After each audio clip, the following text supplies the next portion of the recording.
Welcome to the Gay Buddhist Forum, where teachers from all schools of Buddhism offer their perspectives on the Dharma and its application in modern times, especially for LGBTQI audiences.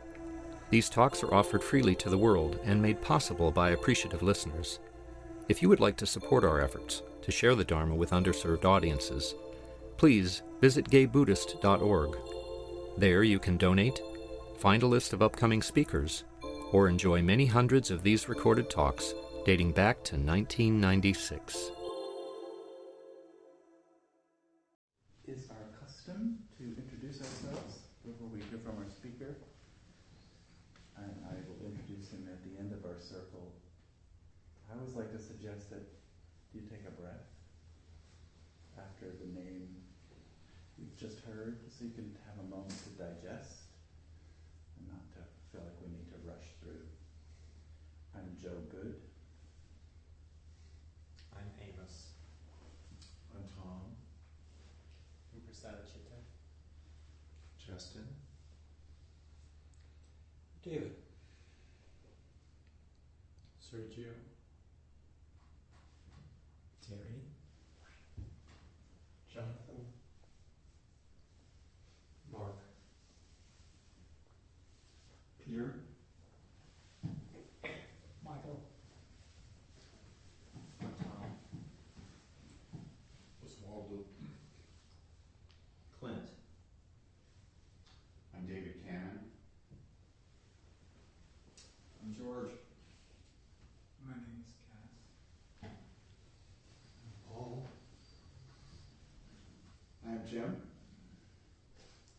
Jay.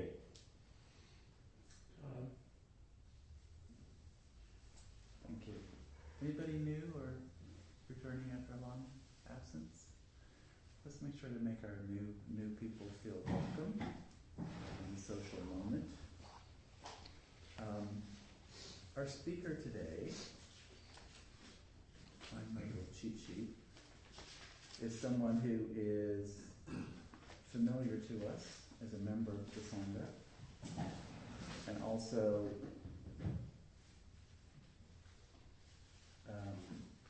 part of the Saturday group that feeds the youth at Larkin Street. Bob McMullin, from his childhood in a devout American Baptist household through his, am I reading the right one? Yes. Through his coming out experience and years working with gay nonprofits, to his recent brief stint working for a Roman Catholic monastic community.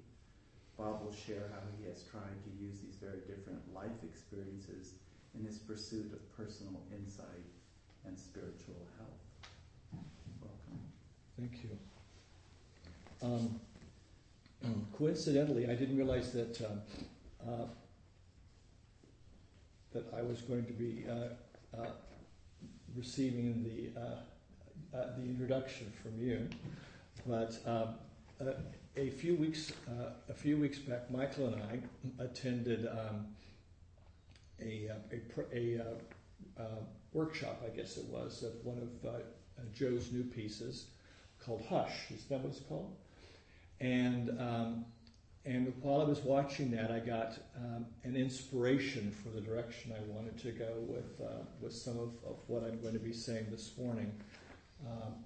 And I encourage all of you who have not taken advantage of the opportunity to experience what Joe has to offer in a relatively personal way, because you have immediate access to the person who's actually initiating the creative process. And I know for myself it's been a very rich experience to be able to see what Joe has to say and then talk with him about what it means and how it relates to him and his journey. So I have really appreciated that. My experience, a lot of what he talks about in Hush, the thing that opened up for me is how different my life experience had perhaps been from his own. I'm going to read most of this, and then later on I'm going to go off a script a little bit, because I realized that there were some things that I just really didn't know how to address by being prepared in advance. I have concluded after a lifetime of reflection that by and large the factors and influences that have framed my attitude towards myself and towards the world I live in have been a function of luck. I look around me and I see others who have faced many of the same or similar challenges that life presented to me, who have come away from those experiences with a much more pessimistic view of life. My goal this morning is to share some of what has happened to me that has caused me to feel particularly fortunate in light of what might have happened. I was born in 1946 as part of the first wave of what we all know well as the baby boom. My mother's family were American Baptists, and my father's Methodists and Transcendentalists. The combination of these influences created a devout adherence to healthy ethical and moral values. But they also created a somewhat looser adherence to those elements of conservative Christianity that most of us would characterize as irrational. While many of the people my parents associated with were blindly conservative, we were taught to distrust religious fanaticism while also learning to respect what others believed, regardless of how different it was from our religious principles. We were also taught to respect other ethnic groups and cultural traditions. Diversity was cherished, even though it was rarely practiced in our white bread world. I don't think the way my parents taught us to think was particularly different from the experience of many kids I grew up with. And I was aware when I was growing up that my generation had been given a lot of permission to test new waters and to challenge the way people had behaved and thought in the past. Today, my family is biracial, multi-ethnic, and accepting of virtually all religious traditions. Even my emerging sexual orientation proved to be a non-event.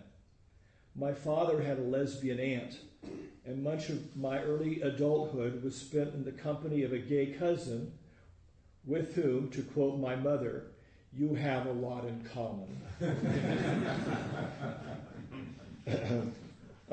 While those things in common were not specified, it was pretty clear that the main priority was for me to feel at home in my own skin. My family was progressive in a context that discouraged outward expressions of opinions, beliefs, and I would guess also orientations. And while my brothers and I are doubtless more progressive than my parents were, we are in many ways no less disinclined to publish our opinions abroad unless asked. When as a teenager I began to realize that boys and men were my preferred sexual focus, I did what I had learned to do when confronted with something I was not familiar with. I bought books and checked books out of the library on homosexuality. One of my first confrontations with my mother on the issue of my sexual orientation was when she found a book secreted away under my mattress. Typically, I was able to distract her probing by insisting that my interest was academic, which at that early age, it indeed essentially was. To this day, I have an inclination, learned at home, to distance myself even from myself by exploring my motivations intellectually rather than emotionally. I had already learned as a child how vulnerable one could be on an emotional plane. I even found myself engaging friends and teachers in discussions about what was not yet sexual orientation in a detached way. In college, I had a much better opportunity to explore my tastes firsthand because I had easy access to Hollywood and West Hollywood. I knew already that these places were where I could test my wings. For the first 3 or 4 years, my sexual experiences were singularly unfulfilling. In retrospect, I realized that most of those men, all quite a bit older, were sexual predators incapable of even considering what I might want or need. So it was relatively easy for me to forestall any consideration of how this life might fit into my life as a whole. When I was roughly 19, I was arrested by the police in Hollywood but not booked. The officer stopped me the officers who stopped me made me promise to see a psychotherapist as soon as possible. When I did at UCLA's Neuropsychiatric Institute, I was told by the counselor, "It's not your problem, it's society's problem." Still highly adherent to the religious and ethical traditions I had grown up with, while I knew I was gay, I also knew I ethically could not subject some woman my age to participate in my conundrum, and I broke up with the woman I had dated since high school. Upon graduation from college, I decided to go to an American Baptist seminary. Being a child of the times, my tenure at seminary was tempered by anti-war activism and a profound commitment to the civil rights movement. I did volunteer work for the Black Panthers and aggressively and even religiously verbalized my doubts about God and the church. It is not surprising then that at the end of my first year, all the forces at war within me resulted in a minor psychotic break. A significant part of this experience was the realization that I was living a lie. No one knew I was gay, and because of my highly ethical worldview, I couldn't live with this lie. The faculty at the seminary encouraged me to explore my sexual orientation and to share my discovery, or rather public admission, with others. By 1969, I found myself at the forefront of a movement I didn't even know existed, the coming out movement. Realizing a career in the church was not possible, I left seminary and began to immerse myself in the culture of my times. I should take a moment to also point out that there was another reason for me to leave seminary. I had come to the conclusion that the path to the Christian life was to give away all I had and to serve my fellow man.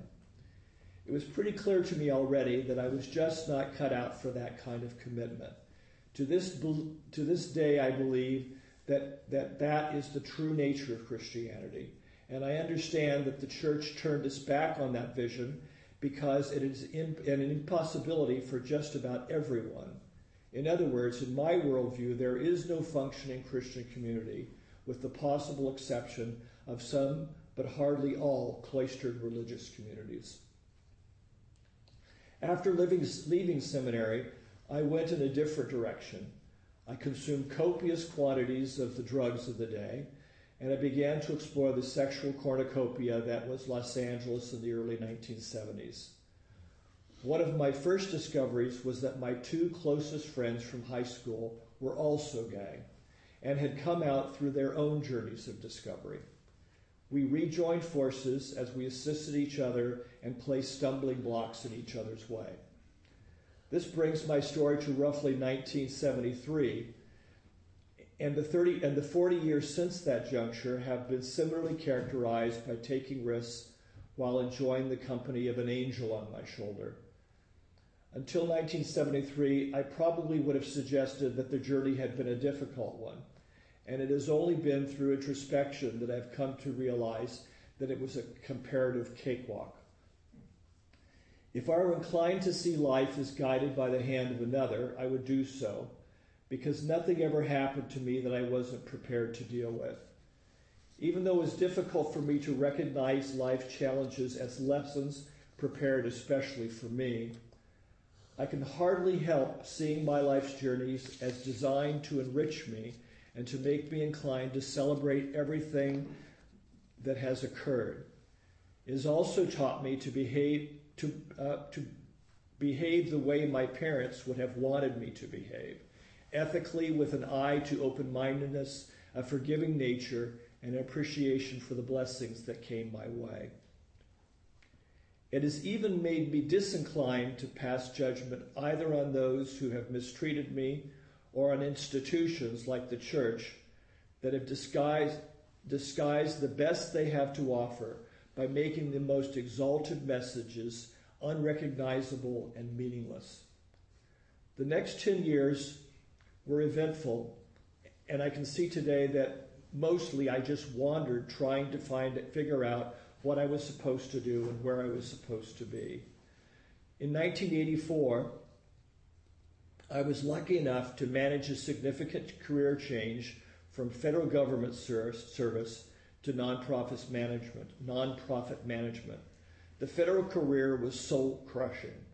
And while my 30 years working in the nonprofit sector have often been difficult and has challenged my self-concept, it was also extraordinarily fulfilling.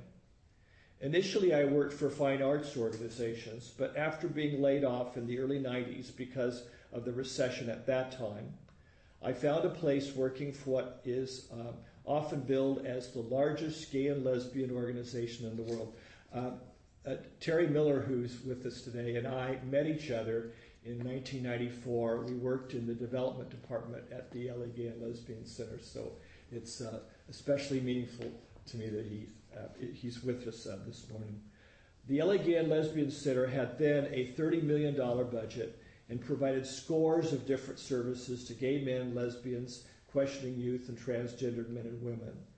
I ended up working at the center for 8 years, and I learned a great deal about how a healthy community goes about identifying critical services and delivering them. I was hired as the major gifts director in 1994, and then when the development director left in 1998, I was invited to replace him. I served for another 4 years.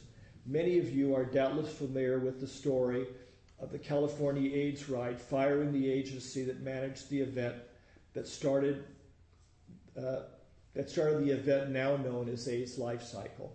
I was at the helm of the development department, the LA Gay and Lesbian Center, during that rocky time, and I worked closely with our colleagues at the San Francisco AIDS Foundation, who partnered with us to create an independent event. One outcome of that rupture with Pilata Teamworks was that Pilata had a restraining order placed on the center's ability to raise money for the event. The restraining order was in place until our court date with Pilata 2 months later, and the result was a $2 million shortfall in funding for the event. Ultimately, we had to lay off over 50 staff members. It was one of the most difficult things I have ever had to do in my life. I would be remiss if I didn't add at this point that the reason for the rupture with Pilata was not fraud, misappropriation of funds, or any other illegal actions on his part or his company's part. It was because Pilata continued to budget for revenue that was in excess of what we knew the event could earn. They needed to do this in order to maintain the cost increases that they had every year. The rupture was purely a matter of two entities having a different view of how the event was to be managed. As you doubtless know, this past year, the AIDS Life Cycle raised more money than it has ever raised. I do take some satisfaction in knowing that what the two agencies have today would not have been possible without the difficult decisions that were made in 2001 and 2002.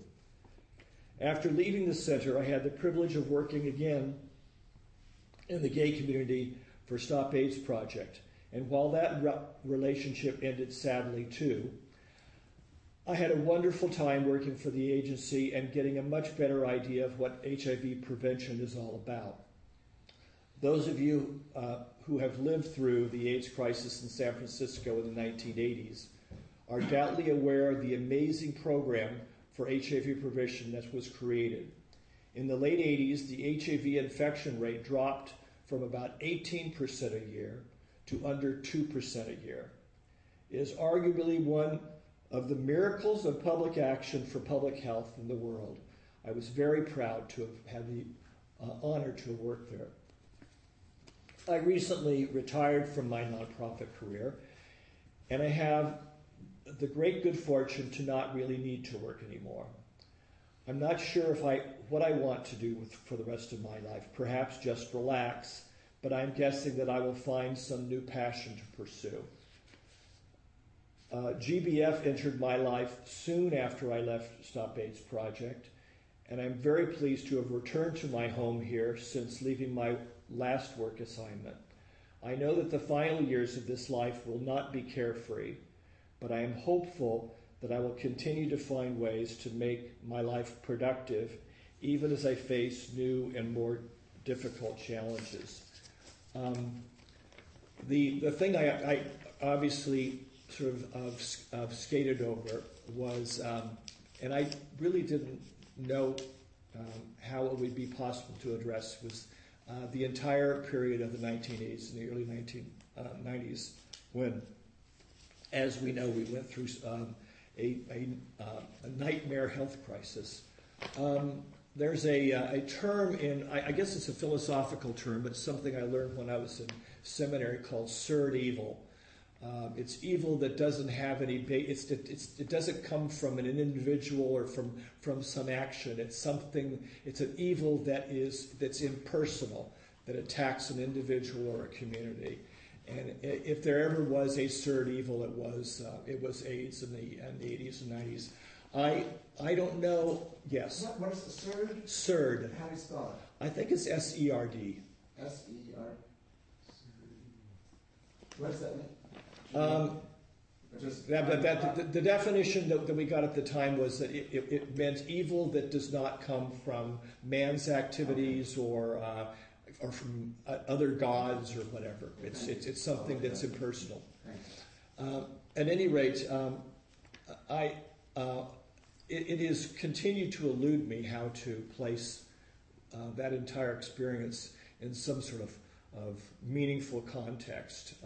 I did go through a really, really bad period in my life in the late 90s when I realized that by not coming to terms with it, that I had essentially checked out on life and had abandoned hope, if you will, and went to a therapist for a while, actually only one session.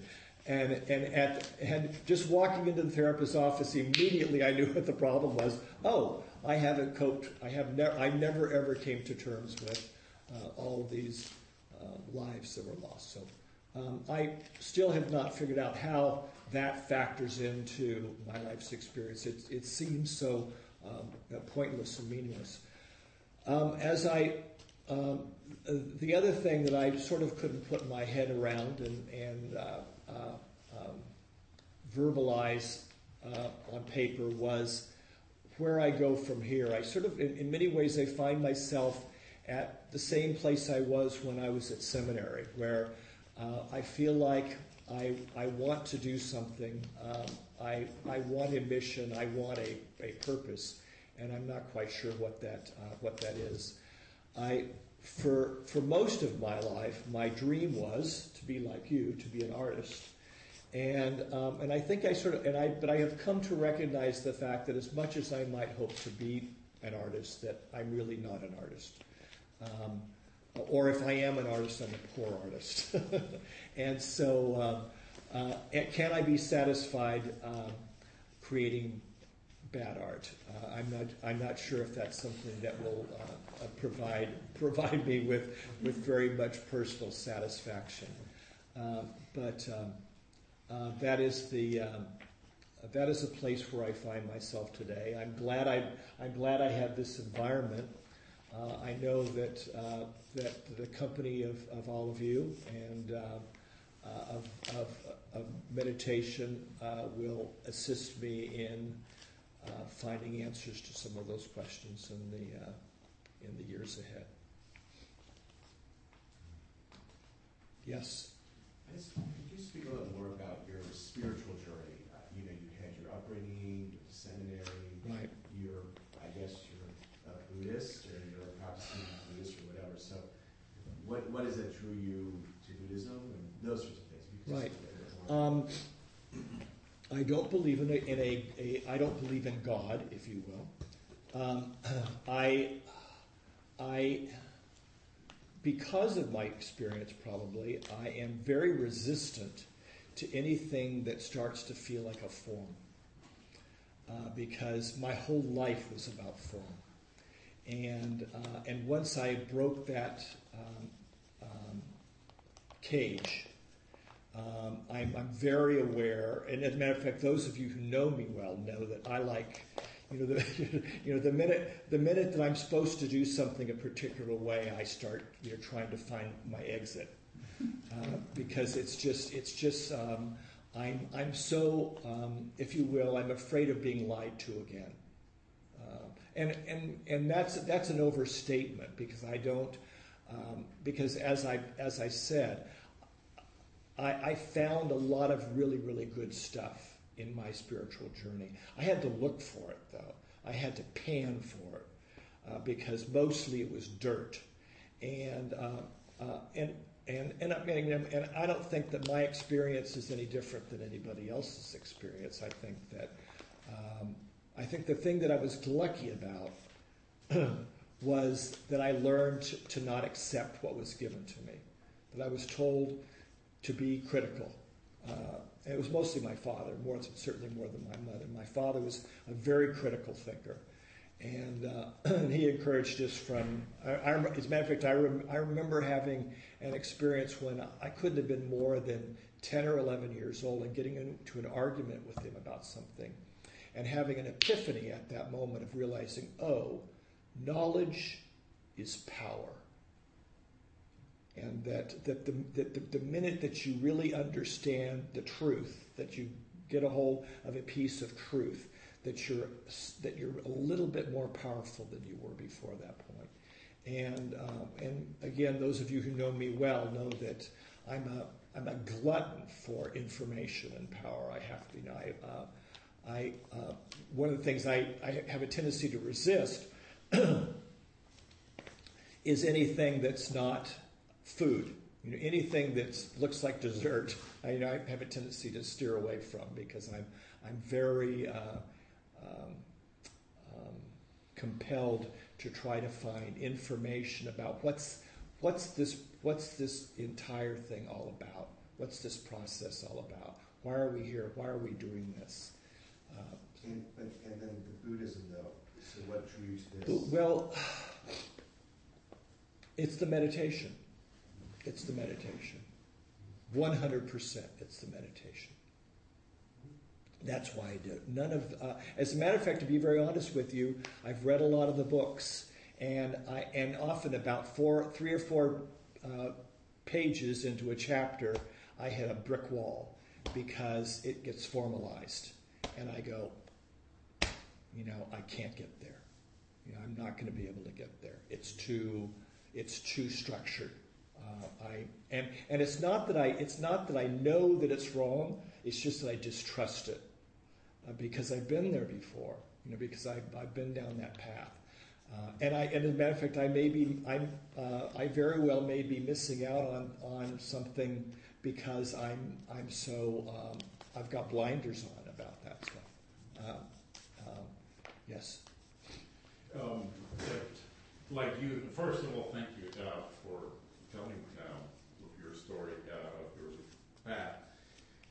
I'm a leading edge baby boomer, like you. I'm facing retirement, and with a bit of trepidation as to where I want to put my energies into. And a couple of things you said that were really that resonated with me. The years of the AIDS crisis. I did have a partner that died of AIDS, so I was in it directly for a while. But I lost basically all the friends that I had, as many of us did. And interestingly, even though I'm with a Supreme Court decision, I will be marrying my partner of 15 years, and all this joy, and coinciding with my retirement, I've done a lot of retrospection in the last few weeks.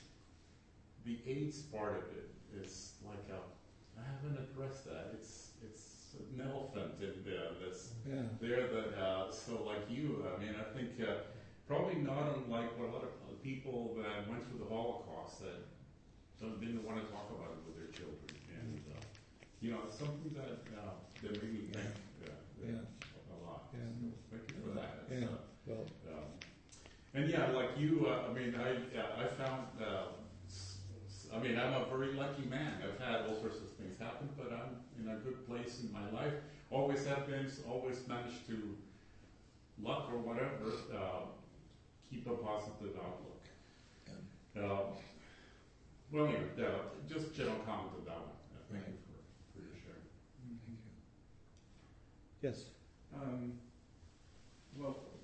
And I'm interested also in that piece of your story about the AIDS crisis, but And what I heard in your story was that you took action, and you put yourself right at the nexus of the crisis, and yet, which is something I did as well. I came from out of town, so I was new to this community, and I did it as a volunteer for a Shanti project. But did you find there was any meaning or not through your taking action? Was that transformative? Yeah, there was. However, I only took action after it was over. Until 1994, I worked in the arts, and people were dying around me like flies, and I was on a certain level I was pretending it wasn't even happening. You know, I was denying that it was happening, even though they were people who were very, very close to me. And it was only after then after that, and it was just coincidence that I happened to end up working for the Gay and Lesbian Center. It was literally just all of a sudden there was this job available, and if I may, at the time I took the job, I remember saying that, gee, I guess I could do that. That I've always thought of my sexual orientation as being one of the least interesting things about me. And so involving myself with the gay community was something that at that point in my life just didn't even occur to me. I'm so grateful that the opportunity presented itself, because I found out that there was an opportunity to do something that I had selfishly not considered. Part of the subtext of what of my Dharma talk too is the fact that at a certain point along the journey, I realized that the fact that it was not traumatic for me did not mean that it was similarly not traumatic for others. That many people were not just harmed; they were disabled by it. I'm not talking about HIV. I'm talking about being gay. Especially working for the Gay and Lesbian Center, I encountered people that could never get a job working anywhere. I mean, they were, and not just because they were gay, but because their brains were ripped out. You know, they were helpless. That they were so miserable, they were so unhappy. They were, and that was an epiphany to me. Because that wasn't my experience, and it was really a wake-up call, realizing that, well, gee, yeah, of course, and especially working with kids, you know, who were living homeless on the streets of Los Angeles that we provided services to. Things like that were almost it was inconceivable to me that that was my culture. Yeah. I liked something that you said right at the beginning about life not being that different, but yet being positive, or having feeling very fortunate, where a lot of people can kind of come through the same process and feeling very negative. And you even said, like, at points in your life you're looking back and would describe it as having been very difficult at different points in your life. What do you think is different that makes it? Well, I think it's two things. One, I think that I was given the gift of having a high opinion of myself. And so whatever happened to me, I was very disinclined to take personally, because whoever that person was not me. Mm-hmm. That whoever it was you're hating was not me. And then the other one of the other factors, I was often clever enough to figure out how to work my way out of difficult situations, and it wasn't as bad. I wasn't. As a matter of fact, I remember after I came out to my mother, we were having a conversation about what life was like for other gay people, and revealing to her that people were thrown away by their parents it was unthinkable to her. And I thought, and I remember saying to her, well, it happens a lot. Parents do it all the time. But it was, and that was the context in which I was functioning, was that, I didn't necessarily want to tell her, but it never occurred to me that, well, when I ultimately did, that she was going to say, well, I never want to see you again. As a matter of fact, her immediate reaction, I'm sure many of you have had similar experiences, her immediate reaction was, and I wasn't living in California at the time, I was living on the East Coast. She said, I've been trying to think of what it was that I might have done. And I said, Mother, this is not about you.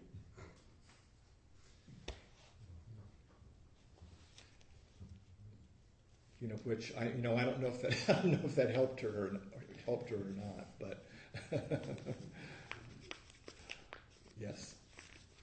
Have you ever had any struggles with addiction or felt out of control in your life? No.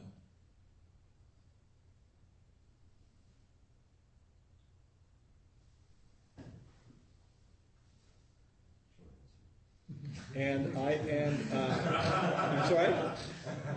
That's a short answer. And as a matter of fact, my brothers and I have had conversations about that the possibility that there is some sort of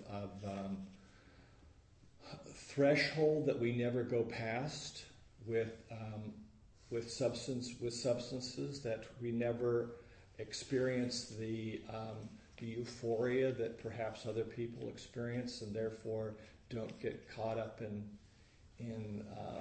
that we're able to play with it. So even when you were doing drugs, you didn't feel out of control with that? Never. Yeah. Do you think that has, I know you fairly well, do you think that has to do with just getting bored with things? Maybe. Yeah, maybe. Well, yeah, I've done it, been there, done that. Yeah, probably. As a matter of fact, with LSD, the reason I stopped taking LSD is not particularly addictive, but when I was taking LSD, the reason I stopped taking it was because God started talking to me, and I knew that was a very, very dangerous sign.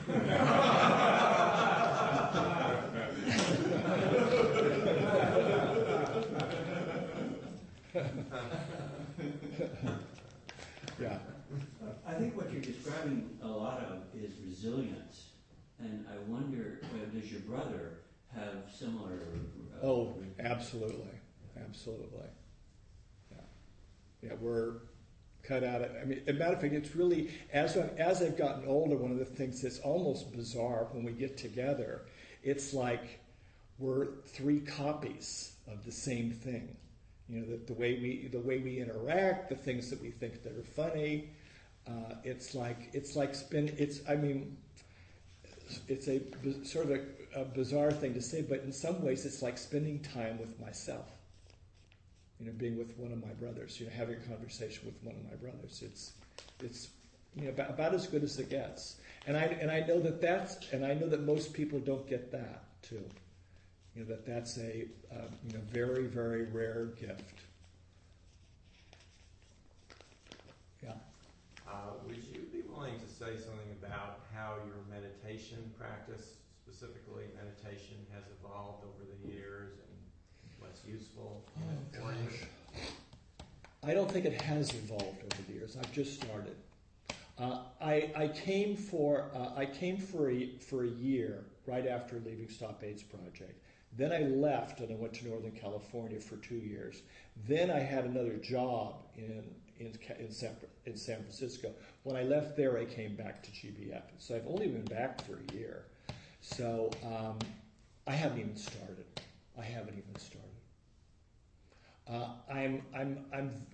I'm very aware of what it does for me when I do it, but it hasn't. I haven't even given it a chance yet, and so I'm very disinclined to say that it is or is not going to do anything. I take that back. I know it's going to be a powerful force for my life, but I don't know what that's going to be like yet. Yeah, I had a conversation a while ago with friends that were around my age, our age, and we were talking about how for our generation as gay men, it was just assumed that one step in the process to where we are now is to go through this period of shame and self-doubt and self-dislike, and we had to work our way through that through therapy or whatever. So, no, honestly, I'm good for you for not going through that. And it's probably one of the few gay men of our age that said that you weren't really touched by that. Because I remember when I was a young man, that's the only message that was out there. It was a hateful, ugly message, and there was nothing's counterbalancing that. Yeah, I won't say that I didn't go through it, but I didn't stay there long. Yeah. And it had, and there's any number of reasons for that. You know, not the least of which were the way I grew up. You know, I was arrested more than that one time that I happened to mention. What were you arrested like? Maybe it's a too personal question, but no, like public sex or something like that. No, I wasn't doing anything. I was on the street. Somebody had pulled their car over. I was going to get in. The car sped off. The police came over and interrogated me. But on a number of other occasions, I was in clubs and places like that, and I was not nearly as docile as I was at 19.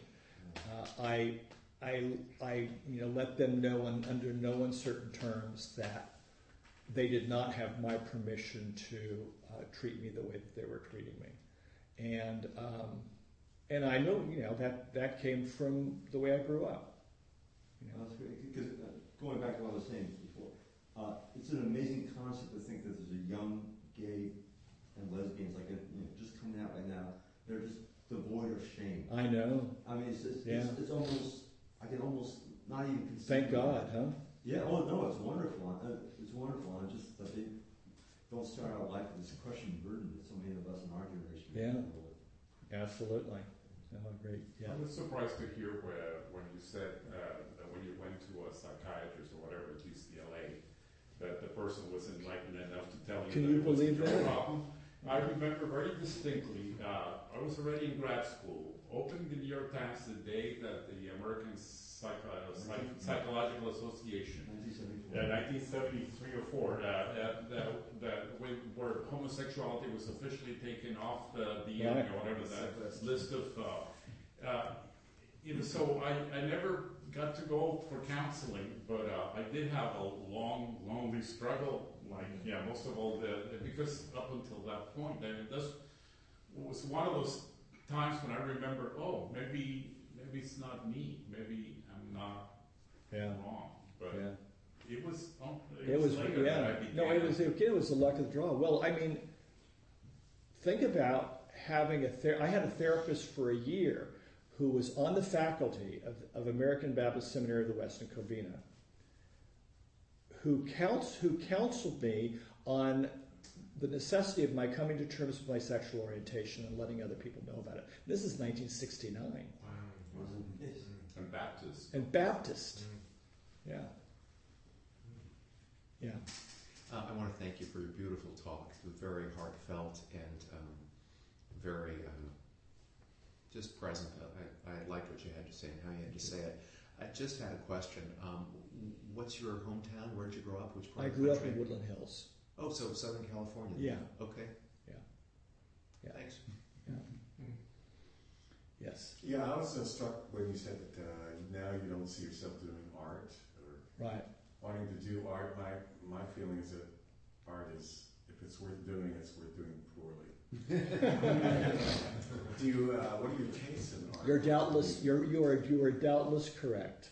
And what I need to do is get over myself. Yeah, I have to. And with any luck, I will.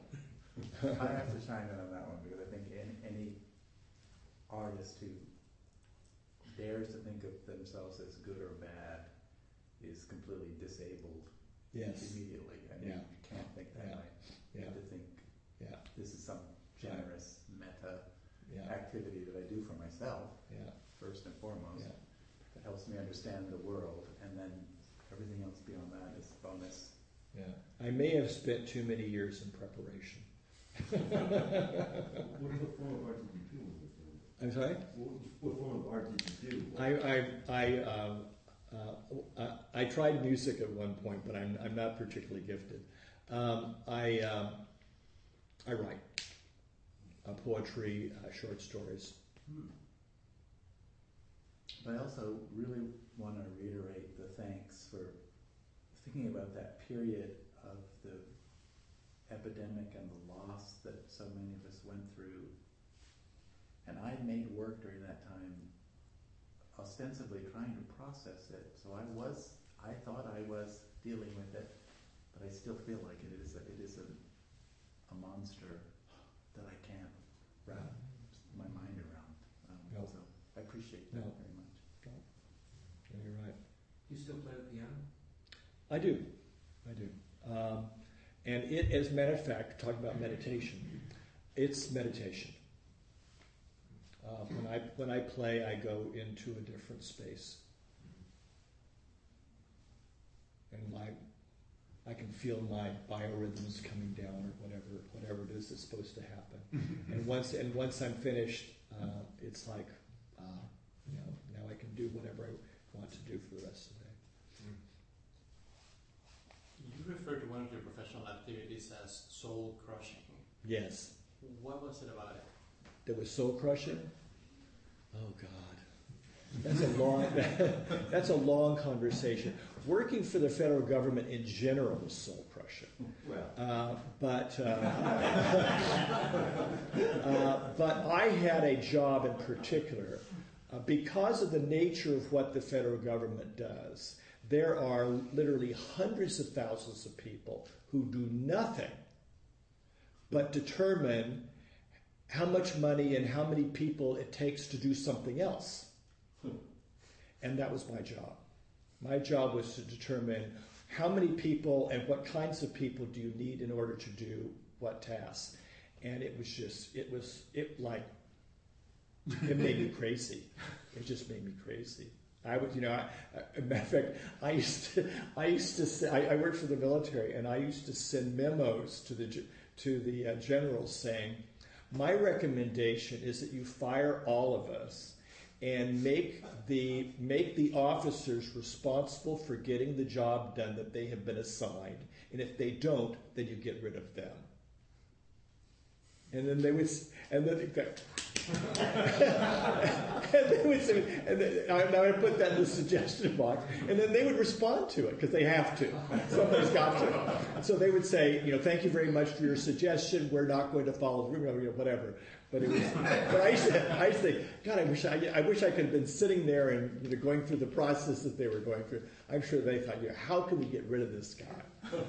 And ultimately. Here's another one from McMullin. Exactly. Yes. Yeah, please speak about your time with in the monastery. Oh wow, that was wonderful. I was raising money for them. It's a long story. It may even be a Dharma talk. I don't know. But they were rebuilding a building in Northern California out of stones that William Randolph Hearst brought to San Francisco in the 1930s. And they were about half of the way into the project. It did not look like it was anywhere near completion, and they hired me to come in and assist them in raising money for it. And I did what I could do. I actually did a pretty damn good job for them. But what was wonderful about it was just being with them. Being with people who spend their entire day thinking about God. And if you will, I don't know, I didn't have any conversations with them because there was no reason for them to talk with me about it. But I think that when they were talking about God, they were talking in much more abstract terms than we perhaps think of what God is about. They were talking about connecting with the cosmos, and their work. They pray 8 times a day. And the work that they do is prayer. So all they do all day long is pray, or meditate, if you will. What kind of community? What was the order? The order. The order was Cistercian. On that note, we have to close. Maybe people can talk to Bob after. But do we have any announcements for the week? I'm Cass. I'm your host today. Please stay and enjoy the fellowship of the sauna. There's some treats and hot water for tea out in the social area. If you have tea, please wash your cup with hot soapy water. I'll be coming around with the tonic bowl. Please feel free to donate what you can and what you're moved to help the Sangha meet its expenses. $5 to $8 is recommended or suggested. Some people gather at the front door for lunch at 12:30, and it's open to anybody who'd like to participate in that. And I think that's it. Oh, there's a sign-up sheet for newcomers who would like to join the mailing list. Well, I'll put out a plug for the project that Bob referred to. It's we do a dinner once a month for the Rocky Street Youth Center, and it's a very rewarding experience. We've been doing it for quite a few years now, and if you're interested, we do it once a week, the third Saturday of the month, and just we plan the menu, buy the food, prepare the food there at the kitchen, and the young people there are very appreciative. If you want to, if that's something that sounds interesting, maybe you can corner me out there and give me your contact information. I'll put you on the list. And maybe you can just add a nice. It's it's lovely spending time with our brothers. Having some time doing something that's completely different, and it's good, healthy work, and it feels like making a difference. Those and many of these kids are kids who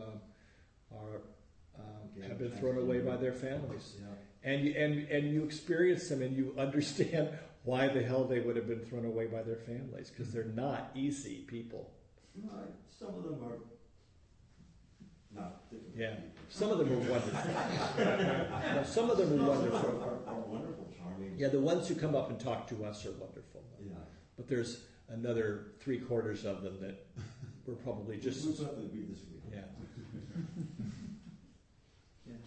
Yeah, I have an announcement concerning the Supreme Court DOMA and Hubbard decisions.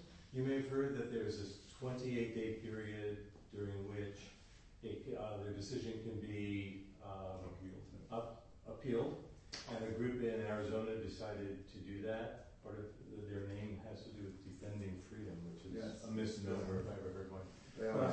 But I heard about an hour before we convened today, Justice Kennedy decided to not accept their claim for an appeal. Wow. And he did so without comment. Wow. That sounds like fuck you to me. I'm just wondering if we could have a Dharma talk sometime about Buddhist weddings. Is there anybody that would do a Buddhist wedding for same-sex couple? Sure. Yeah. Great. We'll look into it. I will volunteer myself and my partner for that. I mean, not well, I asked for There's any number of places that we could inquire about that. Teacher around here will do that. Almost any good teacher around here will do this next week. Who's next week? Yes, we have a small discussion group. Oh, do we? Yes, open discussion. Yeah. Shall we join for closing?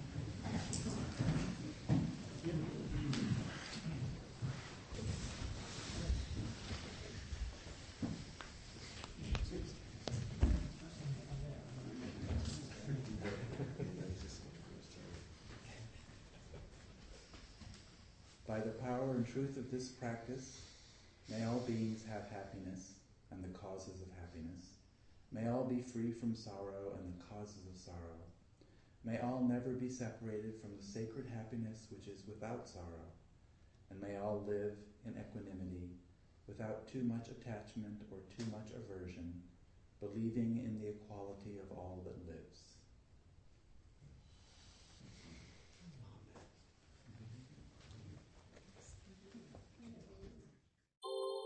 Thank you for listening to the Gay Buddhist Forum.